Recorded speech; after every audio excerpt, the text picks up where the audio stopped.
Hello, church, and welcome to the Midweek Pastor's Update for Wednesday, September 22nd, 2021. Well, admittedly, it's been a couple weeks since I've done one of these updates, partly because as we have been in this in-between transitional time in our church office after the retirement of Barbara Grandstaff, and as we're sort of in the process of searching for that replacement, it's just a little more difficult to do some of these things. Now we've got things a little bit more streamlined, so that's why I'm able to do this for you today. But also, as you know, in the last few weeks, that play that I was in, The Drowsy Chaperone, which I think maybe almost all of you came to see on the 12th or one of the dates, multiple times for some of you. I'm looking at you, Horty.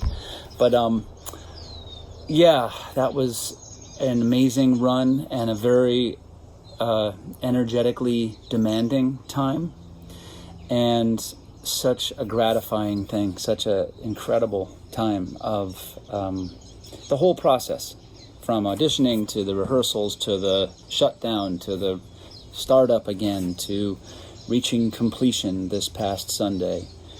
It's just been an incredible journey, and I want to say thank you to my family, my wife primarily, and also to all of you, my church family, for cheering me on through this, through having patience through it, because it definitely, there are times when it was quite demanding on my time, but all of you have been just so encouraging and positive about it, and it really was one of the greatest things I've ever been a part of. So anyway, here I am today, back with another update, and we'll keep these much more regular now than in recent weeks. So if you've been attending church, you've been seeing that a few different things. We've simplified worship. We've tried to create fewer moments where there's the passing of papers and germs and that sort of thing. You know, we've kind of cut down on some of those things that encourage the sharing. I guess I don't like to say it this way, unnecessary sharing of contact, and yet while we've pared it down, we hope that we've held on to the most meaningful parts, and we've still created opportunities for greeting, just sort of more waving, and then some people shaking hands too. But we've continued to wear masks. I have heard of no issues with the spread of COVID in our congregation because of our practices, so I'm very thankful for that. So we will continue to do what we've been doing. As we move into October and the weather changes, I had the conversation with council last week that we will be open for having outside services again, which is a lot of fun, I have to say. And it just gives us more flexibility to do some of the things and just feel a little bit more comfortable. For those of you who don't prefer to attend worship service inside, just stay tuned to these updates and possibly emails coming from the church office at some point that will let you know when we're looking at doing those services. But as I said, I'm thinking maybe the mid to latter half of October. We'll see how the weather goes and the fires. But I look forward to that. Another thing, if you've been attending worship that you probably have noticed, or if you've been even watching them, is we haven't been doing communion at all since COVID, for what I think are obvious reasons. And once again, it's that sense of sharing and trying to curb those opportunities, where we might touch each other or just touch food and all that. But the first Sunday in October, now I'm saying it, I think it's like the 3rd or the 4th or the 5th, first Sunday in October, doesn't really matter. But that's World Communion Sunday. And we will be doing communion on that Sunday.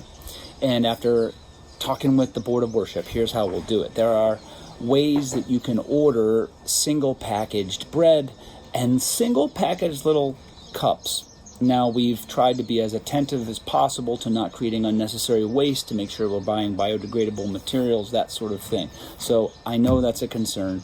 We will not be doing this every communion because it's fairly labor intensive and not really cost effective. But we felt that it was really important for us to engage in this sacrament now at this time. So that's what we're going to do. Garth will bake us a fresh bread, which we'll break. Won't necessarily be partaking of that directly, but that will be a part of our worship service that day. And then also, as I said, each of you will have the opportunity to have a prepackaged little piece of bread and a taste of juice. So I'm looking forward to that. Sometimes when you do rituals in church and you do them sort of regularly, we only do communion once a month, but it's easy to fall into routine, isn't it, with some of the things we do, with the sacraments, with the rituals. And now that it's been a year and a half more since we've done communion, I found myself really feeling the importance of this. So I hope you are too. I hope you will too, and I hope you'll be able to attend worship on the first Sunday of October for World Communion.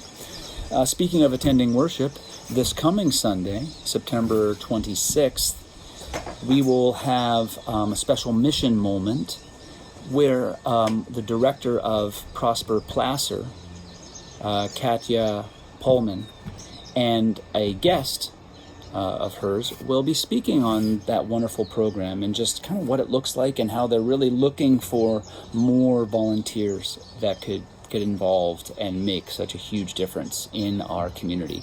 So looking forward to that. So if you can come to church this coming Sunday and see Katya or even just watch if you're not able to attend, do check that out, because that's it's just a very impressive, powerful ministry, and she's doing amazing work, and a number of folks at church are already involved with this, and I hope more of you will consider getting involved. Secondarily, in October, I believe it's also that first Sunday, it's the first or second Sunday, we will be collecting one of the 5 UCC offerings, Neighbors in Need. And Neighbors in Need is just a powerful collection where it goes to support national and international need, that the UCC can meet. And we know what that looks like. Whether it's local needs that we've met recently with the families who have been impacted by the wildfires, or if it's folks that are 4 or 5 towns over who have been, experienced wildfire loss, or, so it's people in our state, it's people across the region, it's people across the country, maybe in New Orleans, maybe it's in Haiti, maybe it's in the Philippines, maybe it's in Afghanistan. So there's a lot of ways that this Neighbors in Need, our neighbors, as Reverend Charlotte was preaching about on Sunday, one of the clearest ways that we demonstrate how we are following Christ is the love of neighbor.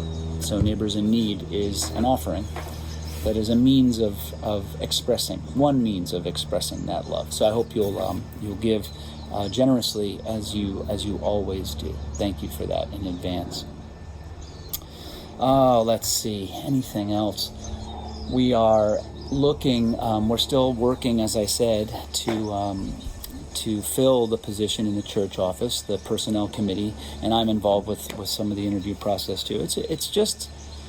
It's been a process, and I don't want to say too much about it because we're doing what we can, and interviewing potential candidates and experiencing a lot of different highs and lows and ups and downs, and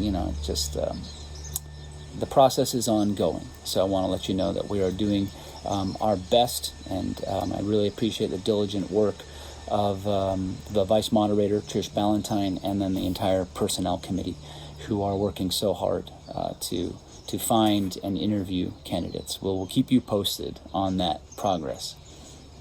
And then, of course, as you may be aware, stewardship is coming up. Our stewardship campaign will also be in October. So I'll be working with Scott Bond to create a stewardship letter. We've got a theme, and we'll be coming up with stuff. So look in the mail. You'll see writing about that. And this is, over the last year and a half, the church has changed a lot, but one thing that hasn't changed is your giving and your consistency has just been huge. It's been huge. And I feel like it's because when we can't get together as easily, when we can't do the things that we maybe want to do, we can still give. We can still give money and help that way. So your giving has been phenomenal, whether it's been to the church itself, Heifer Project, where you blew it out of the water. I mean, almost $4,000. In 1 month for that, plus then all the other ways that, like I said, the wildfires, disaster buckets, other area places of need. So anyway, just wanted to make sure to speak very clearly and thoroughly on my appreciation for your ongoing generosity in all the ways. And we are also looking for those that could give time as well. And this is what's hard, is that in a time where people are maybe not wanting to come forward, we're asking for you to come forward. We need more volunteers to help out, whether it's in worship, being ushers, readers, whether it's those to help out with the sound system on Sundays, whether it's just to help out with our youth ministries. We're trying to get creative and meet the needs in a time when it can be challenging. As we know, it's challenging to figure out how do we get together when a lot of people aren't so sure they really want to get together yet, or at least consistently. So that's what we're doing, and we will continue to make to ask for volunteers, for people that are willing to kind of find the time and space in their schedules to help out the church. But just wanted to put that out there, that as we continue to hold strong in our ability to meet in actual live worship, we will continue to need the volunteers that help make the running of our church possible. Because it's not just me, it's not just Becca and the youth ministry, it's not just Richard and Jane in music, it's all of us. It's everyone still stepping forward. And while I absolutely understand why it is tough right now for maybe many people to step forward, I nonetheless hope that you will prayerfully consider ways that you might be able to still do just that, even if it's just in small ways. Just open yourself to it, and we'll continue to put it out there. So I guess that about covers it. I feel like there's always so much more to say, but mostly it's just good to be back doing this, kind of reading you in this way. This fly has been just kind of, I guess, is this fly season? Is it ever not fly season around here? But fly wanted to be a part of the action today, so I think it's landed on my face or head about 5 times. So maybe that'll be one of the games you could do. You could watch this multiple times and count how many times the fly lands on my face. Anyway, regardless of whether or not you watch this once or 10 times, I hope you know how appreciated you are as someone connected to this church. Be you a member or a visitor or a guest, someone just happened upon this website. Be wonderful to see you in worship. For those that we are seeing regularly, thank you. And until the time when we see you again, may you know that you are loved and held in the peace and the love of Christ. Amen.